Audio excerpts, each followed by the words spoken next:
First at 10, an I-Team exclusive. New allegations about a Kansas contractor and his company. So in May, we aired a story about Superior Restoration and the owner, Corey Paulson. He was hired to fix 7 townhomes damaged in a fire, but months passed with little or no work, and the homeowners couldn't get in touch with Paulson.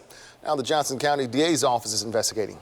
And after that story aired, we learned those customers weren't alone. Consumer I-Team reporter Kat Reed talked with another victim and has the latest in this case.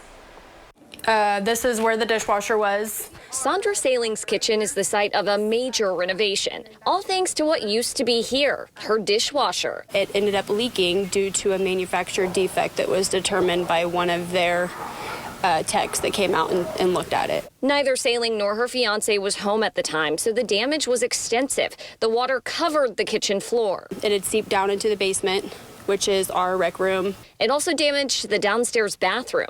Soon after, the couple started looking for someone to do the repairs. My fiance and I are really big on reviews. They liked what they read about Superior Restoration and signed a contract in October 2019. The couple had to put down half the money up front, about $6,500. But 9 months later, the job isn't done, and Saling can't get in touch with the company. Her calls and more than 20 texts unanswered. Maybe 60% of the job has been done. We've actually done a lot of the work ourselves. If the company name and the story sound familiar, that's because we've told you about them before. Superior Restoration was hired in 2019 to repair these townhomes after they were damaged in a fire. The homeowners tell us they paid the majority of the money up front.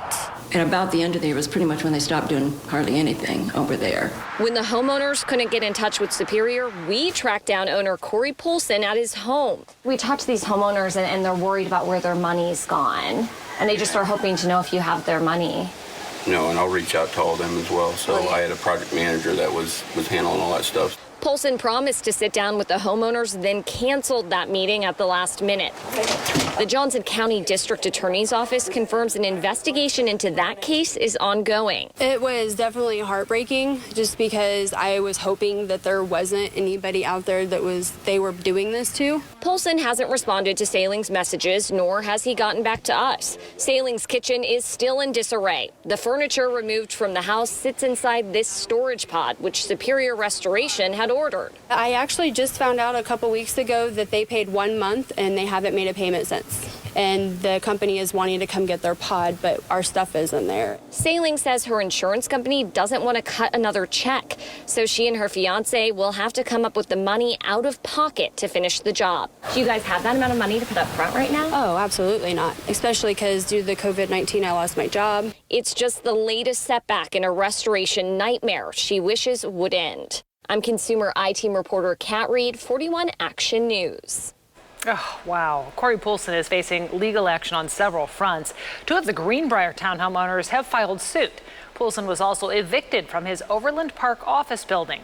Court documents show he owed that landlord more than $35,000.